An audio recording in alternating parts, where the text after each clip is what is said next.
Hello नमस्कार दोस्तों, आप सभी का मेरे चैनल पर स्वागत है। दोस्तों आज इस वीडियो में हम बात करने वाले पॉलिटी का दोस्तों ये तीसरा वीडियो है। इससे पहले दोस्तों मैंने आपको 60 क्वेश्चन जो है मैं आपको वीडियो में करा चुका हूं। तो दोस्तों आप पिछले वाली वीडियो को जरूर देखिएगा। चलिए हम वीडियो को स्टार्ट करते हैं। दोस्तों सबसे पहला क्वेश्चन है कि भारतीय संविधान के निम्नलिखित अनुच्छेदों में कौन राज्य की विधानसभाओं के निर्वाचन का प्रावधान करती है। दोस्तों ये जितने सारे क्वेश्चन मैं आपको डिस्कशन करने वाला हूँ ये सारे बीपीएससी बिहार के एग्जाम में प्रीवियस ईयर का क्वेश्चन पूछा गया। तो ऑप्शन है अनुच्छेद 170 भी, अनुच्छेद 176, अनुच्छेद 178 या इनमें से कोई नहीं। तो इसका राइट आंसर हो जाएगा दोस्तों इनमें से कोई नहीं। दोस्तों संविधान 173 का के अनुसार ये प्रावधान है दोस्तों कि राज्य में विधानसभाओं के जो किया जाएगा, ठीक है, इसका जो है निर्वाचन प्रावधान किया गया है। ठीक है, यानी कि राज्य में जो विधानसभा का निर्वाचन होगा इसके लिए अनुच्छेद 173 का में जो है इसके लिए प्रावधान किया गया है। ठीक है, अनुच्छेद 170 की बात करें दोस्तों, ध्यान से सुनिएगा। ठीक है, अनुच्छेद 170 की अगर बात करें हम, ठीक है, तो राज्य के प्रत्येक जनगणना का जो होता है उसका परिसीमन के बाद अधिनियम के अनुसार क्षेत्रीय निर्वाचन क्षेत्रों में विभाजित किया जाता है। ठीक है, अनुच्छेद 170 के अनुसार होता है।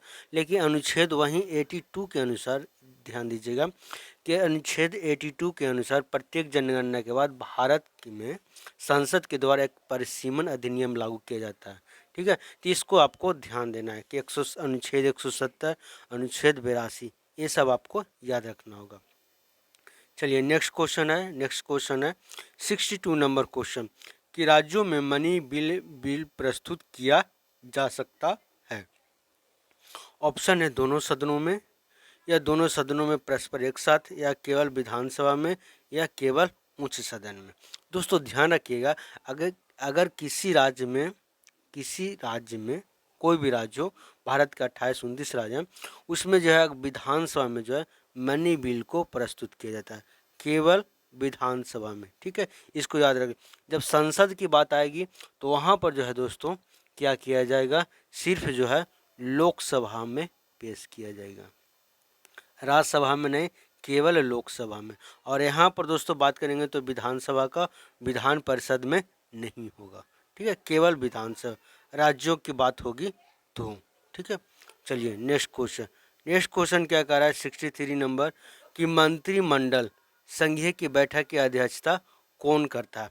ऑप्शन है राष्ट्रपति, उपराष्ट्रपति, लोकसभा अध्यक्ष या प्रधानमंत्री।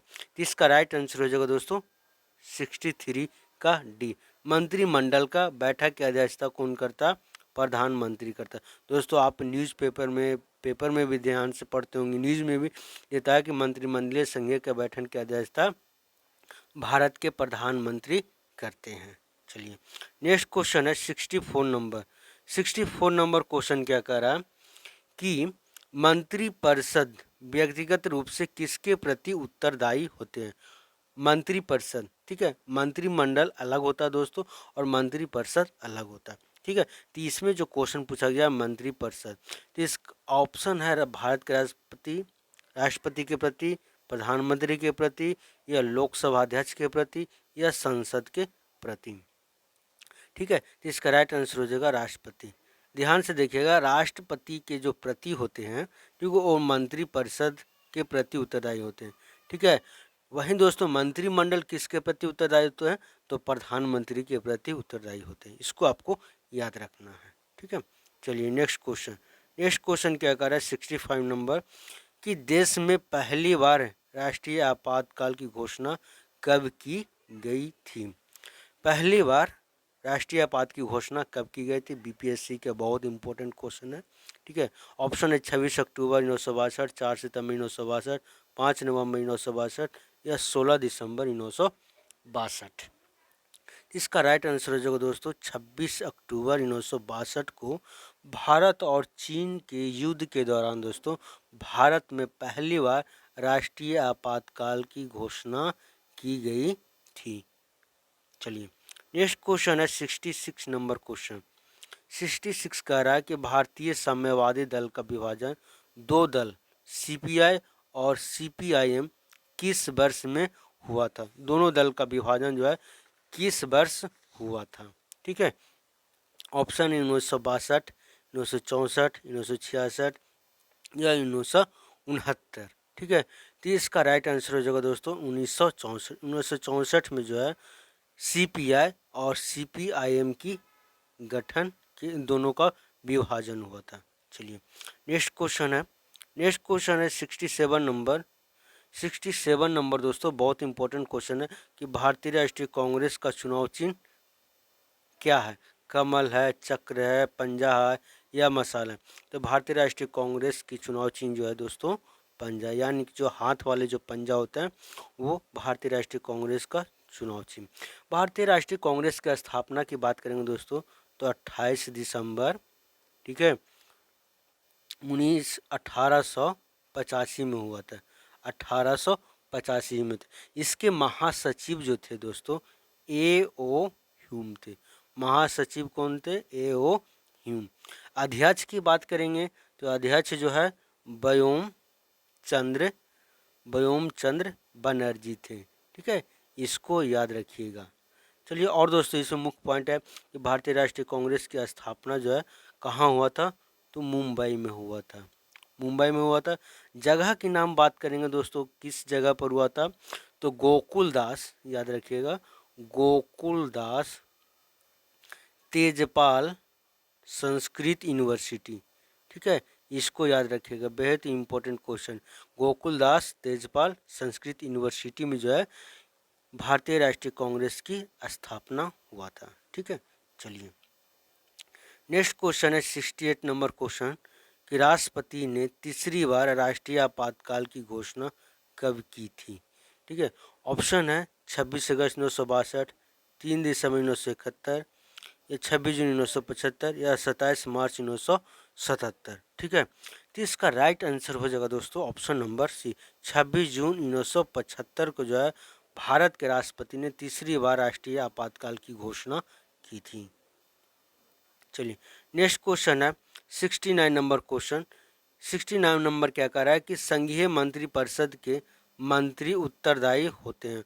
ऑप्शन है भारत के प्रधानमंत्री के प्रति या राष्ट्रपति के प्रति या संसद के प्रति या केवल लोकसभा के प्रति। ठीक है, तो इसका राइट आंसर हो जाएगा केवल लोकसभा के प्रति जो होते हैं वो संघीय मंत्रिपरिषद उत्तरदायी होते हैं।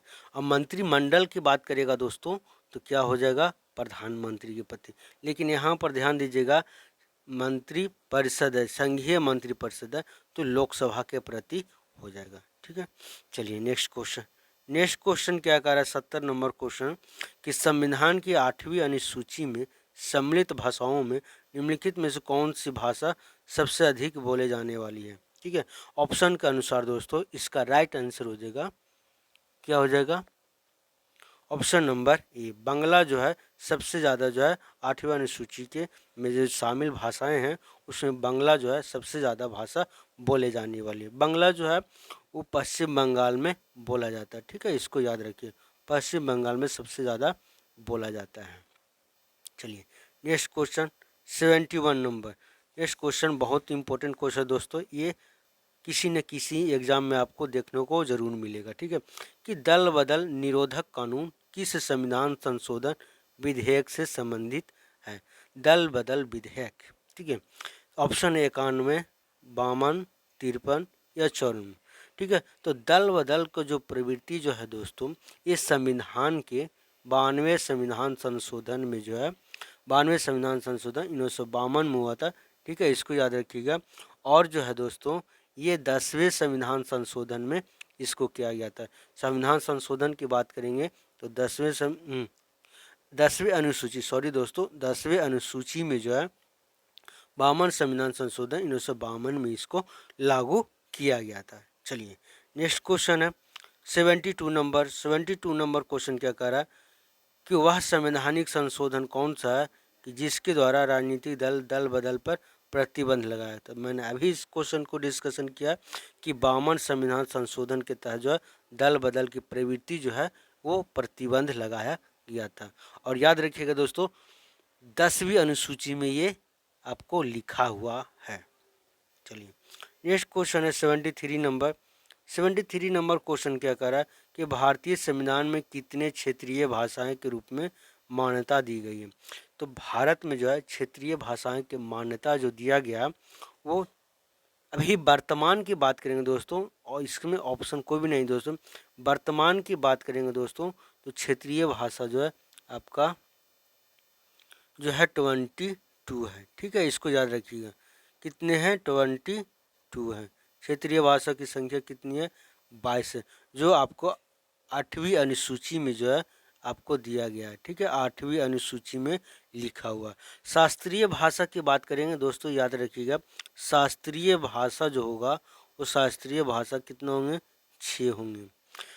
भारत में कुल भाषा की संख्या जो होती है, कुल भाषा, ठीक है, इसको भी याद रखिएगा कि भारत में कुल भाषा जो है 121 है। ठीक है, और मातृभाषा की बात करेंगे तो मातृभाषा जो है 270 है। इसको भी आपको याद रखना है। चलिए नेक्स्ट क्वेश्चन क्या कह रहा है? 74 नंबर बहुत इंपॉर्टेंट क्वेश्चन है कि भारत में किसी भी सदन का सदस्य हुए बिना कोई भी व्यक्ति कब तक मंत्री पद पर आसीन रह सकता है। ऑप्शन 3 माह, 6 माह, 1 वर्ष या जो राष्ट्रपति निर्धारित करें। ठीक है, तो इसका राइट आंसर हो जाएगा दोस्तों 6 माह तक जो है वो रह सकता है बिना कोई सदन का सदस्य होते हुए 6 महीना तक जो है मंत्री पद पर रह सकता है। ठीक है, इसको याद रखना। चलिए नेक्स्ट क्वेश्चन है 75 नंबर क्वेश्चन क्या कर रहा है कि पार्लियामेंट द्वारा दिसंबर 1989 में निर्मित कानून के अनुसार एक नागरिक का वयस्क होने का कानूनी आयु क्या है। तो ऑप्शन है 23 वर्ष, 22 वर्ष, 18 वर्ष या 20 वर्ष। ठीक है, तो इसका राइट आंसर हो जाएगा 18 वर्ष। ठीक है, तो ये दोस्तों इसका राइट आंसर हो जाएगा, कितना हो जाएगा? 18 वर्ष हो जाएगा। ठीक है, ये बहुत ही महत्वपूर्ण क्वेश्चन था।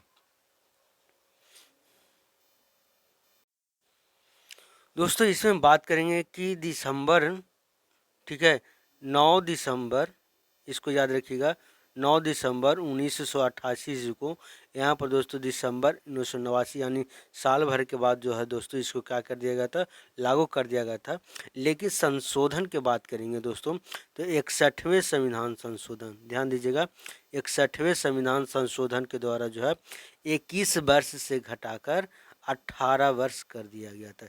इसको याद रखना है। ठीक है, 61वें संविधान संशोधन के अनुसार 1988 में 21 वर्ष से लेकर 18 वर्ष तक क्या कर दिया गया था? घटाकर कर दिया गया था कोई भी नागरिक भारत में वयस्क होने का आयु। तो इसका आंसर हो जाएगा 18 वर्ष। चलिए नेक्स्ट क्वेश्चन क्या कह रहा है 76 नंबर कि किस संवैधानिक संशोधन द्वारा पंचायती राज संस्थाओं को संवैधानिक दर्जा प्रदान किया गया है। ठीक है, तो ऑप्शन है 71वीं, 72वीं, 73वीं या 74वीं। तो इसका राइट आंसर हो जाएगा 73वीं। पंचायती राज संस्थाओं के बारे में बात करेंगे दोस्तों तो 73वें संविधान संशोधन, ठीक है, 73वें संविधान संशोधन 1993 ईस्वी में हुआ था। ठीक है, लेकिन ये अधिनियम जो है दोस्तों, अधिनियम 1992 के तहत हुआ था, लेकिन इसको लागू जो है 1993 में किया गया था। ये पंचायती राज संस्था को संवैधानिक मान्यता के रूप में दिया गया था। ठीक है, लेकिन अगर 74वें की बात करेंगे दोस्तों, इसमें 74वें में जो हो जाएगा तो शहरी प्रशासन से संबंधित है। ठीक है, जो आपका ऑप्शन नंबर डी में, तो 74वीं के लिए जो होगा शहरी प्रशासन से हो जाएगा और 73वीं जो होगा आपका पंचायत राज संस्था से होगा जो ग्रामीण स्वायत्त में होगा। ठीक है, इसको आप याद रखिएगा। चलिए बहुत इंपॉर्टेंट क्वेश्चन था। 77 नंबर क्वेश्चन क्या कर रहा है कि भारत के संविधान की 11वीं अनुसूची में कितने विषय हैं? 11वीं अनुसूची में कितने विषय हैं? ऑप्शन है 22, 24, 29 और 32। इसका राइट आंसर हो जाएगा कि 11वीं अनुसूची में 22, 11वीं अनुसूची में, सॉरी दोस्तों, 11वीं अनुसूची में जो है 29 विषय वर्णित किया गया है। यह भी जो दोस्तों 11वीं अनुसूची जो है वो 73वें संविधान संशोधन, ठीक है, 1993 के तहत जो है इसमें जो है जोड़ा गया था। इसको 11वीं अनुसूची में कितने विषय दोस्तों, मुख्य जो इसमें जो आपका पॉइंट जो था कि कौन कौन सी विषय हैं, तो सबसे पहले याद रखिएगा कि पंचायत के बारे में जो शक्तियाँ होती है उसको किया गया था। ग्रामीण विकास के बारे में इसमें कहा गया, गरीबी उन्मूलन को भी कहा गया, बाजार को भी कहा गया, सड़क के लिए भी, और पेयजल संबंधी विषय पर भी इसमें चर्चा किया गया। ठीक है, तो कुल जो हो जाएगा 11वीं अनुसूची में जो है, इसको याद रखिएगा कि 11वीं अनुसूची में जो है 29 विषय होंगे। Option number C. चलिए 78 नंबर क्वेश्चन। 78 नंबर दोस्तों मैंने कल भी वीडियो में जो है मैं आपको इसमें बहुत अच्छे से डिस्कशन किया था। तो चलिए दोस्तों आज भी हम इसको डिस्कशन कर लेते हैं कि लोक लेखा समिति में लोकसभा और राज्यसभा के क्रम से कितने कितने सदस्य होते हैं। ठीक है, तो दोस्तों लोकसभा का जो सदस्य जो नियुक्त होते हैं 15 होते हैं। ठीक है, और राज्यसभा जो होते हैं 7 सदस्य जो है नियुक्त किए जाते हैं। ठीक है, टोटल जो होगा आपका 22 सदस्य हो जाएंगे, यानी कि ऑप्शन नंबर डी। ठीक है, अब दोस्तों हम बात कर लेंगे इसका नियुक्ति जो होगा 1 वर्ष के लिए होगा। कितने वर्ष के लिए होगा? 1 वर्ष के लिए नियुक्ति होगा। वर्तमान इसका जो अध्यक्ष है, याद रखिएगा, वर्तमान में इसके अध्यक्ष जो हैं वो अधीर रंजन, ठीक है, अधीर रंजन चौधरी हैं, लोक लेखा समिति के अध्यक्ष।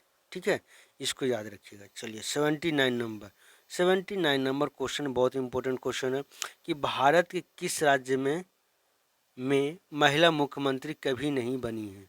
ठीक है, ऑप्शन है तमिलनाडु, राजस्थान, उत्तर प्रदेश और महाराष्ट्र।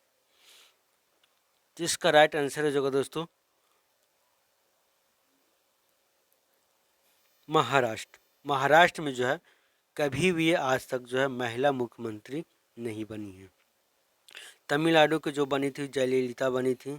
ठीक है, और राजस्थान का वसुंधरा राज और उत्तर प्रदेश का सरोजिनी नायडू या मायावती भी कह सकते हैं, दो महिलाएं बन चुकी हैं।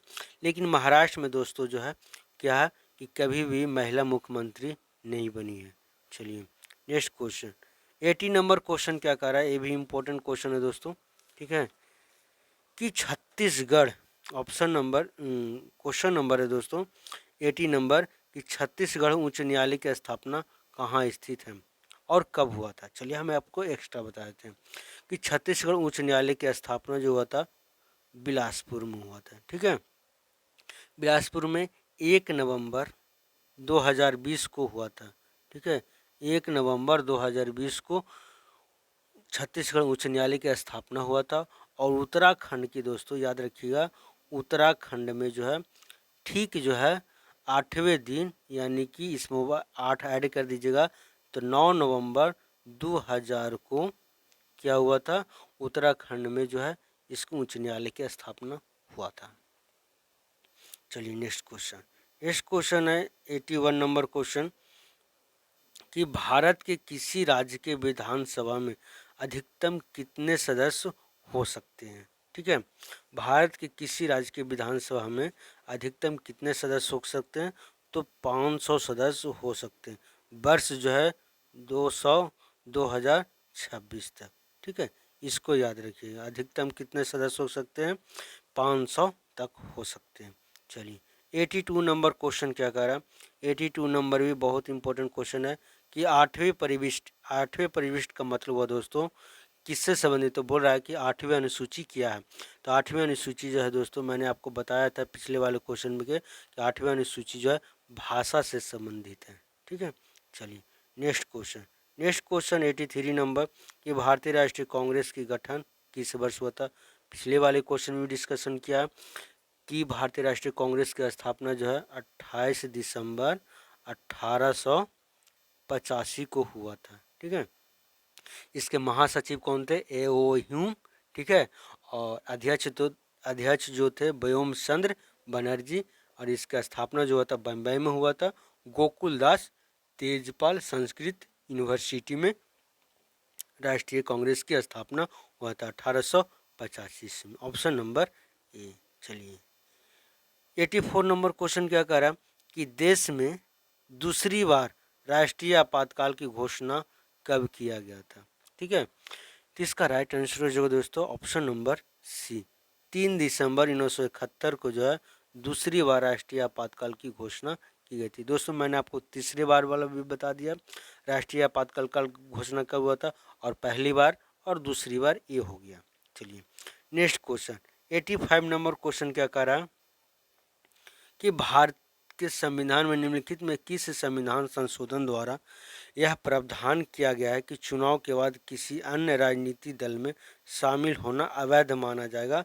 दोस्तों मैंने क्वेश्चन को डिस्कशन किए हुए कि 52 संविधान संशोधन में जो है इसका वर्णन किया गया है। ठीक है, कि दल बदल की जो राजनीति जो होती है उस पर प्रतिबंध लगाया जाए।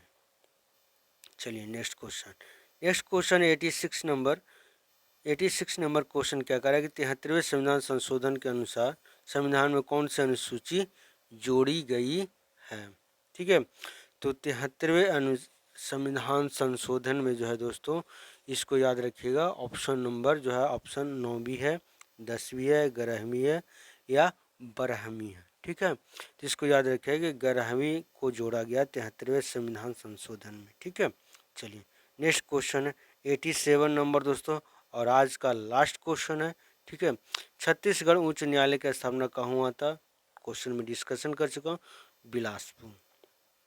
तो दोस्तों मैंने लगभग जो है 30 क्वेश्चन जो है मैंने इस वीडियो में कवर करा चुका हूँ। तो दोस्तों आज के लिए इतना ही। अगर दोस्तों वीडियो अगर पसंद आया तो दोस्तों को भी ज़रूर शेयर कीजिएगा, और नए हैं आप इस चैनल पर तो चैनल को भी ज़रूर सब्सक्राइब कर लीजिएगा, ताकि नेक्स्ट वीडियो का नोटिफिकेशन जो है आप तक सबसे पहले पहुँच सके। आज के लिए इतना ही।